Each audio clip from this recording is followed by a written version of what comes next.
बीड़ी पीने वाली चुड़ैल की भूतिया कहानी।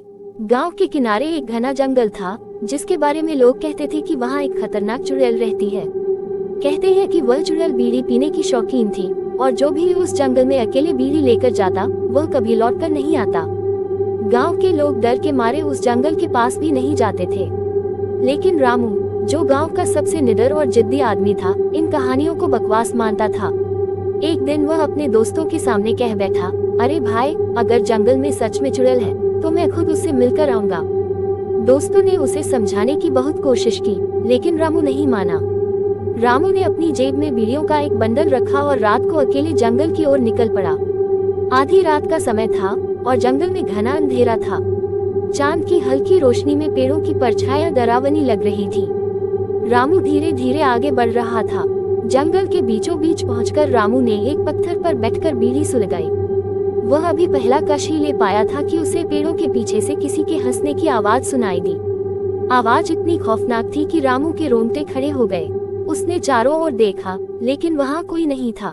थोड़ी देर बाद एक साया उसके पास से गुजरता महसूस हुआ। वह तेजी से उठ खड़ा हुआ और जोर से चिल्लाया, कौन है वहाँ?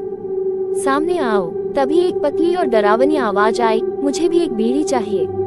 रामू ने पीछे मुड़कर देखा तो वहाँ एक भयानक चुड़ैल खड़ी थी। उसकी लाल आंखें जलती हुई अंगारों जैसी चमक रही थी और लंबे बाल चेहरे पर बिखरे हुए थे। चुड़ैल के काले होंठों से धुआं निकल रहा था, मानो वह पहले ही बीड़ी पी रही हो। रामू ने डरते डरते कहा, ले लो बीड़ी। उसने बीड़ी का बंडल चुड़ैल की ओर बढ़ाया। चुड़ैल ने बंडल छीना और जोर से हंसते हुए कहा, अब तू मेरा शिकार बनेगा, जैसे बाकी बने थे। रामू ने अपनी जान बचाने के लिए भागने की कोशिश की, लेकिन उसके पैर जमीन में जड़ हो गए। चुड़ैल हवा में तैरते हुए उसकी ओर बढ़ने लगी। उसने अपनी लंबी उंगलियों से रामू की गर्दन पकड़ ली। रामू ने मदद के लिए चिल्लाने की कोशिश की, लेकिन उसकी आवाज जैसे गले में अटक गई। तभी रामू की जेब से गंगाजल की एक छोटी बोतल गिर गई, जो उसकी माँ ने उसे दी थी। बोतल गिरते ही गंगाजल जमीन पर फैल गया और चुड़ैल जोर से चीखने लगी। वह पीछे हटकर धुएं में बदल गई और हवा में गायब हो गई। रामू किसी तरह अपनी जान बचाकर वहां से भागा और सीधे गांव पहुंचा। उसने गांव वालों को अपनी आपबीती सुनाई। तब से कोई भी उस जंगल में बीड़ी लेकर जाने की हिम्मत नहीं करता। कहानी का सबक, अंधविश्वास और हिम्मत के बीच संतुलन जरूरी है, लेकिन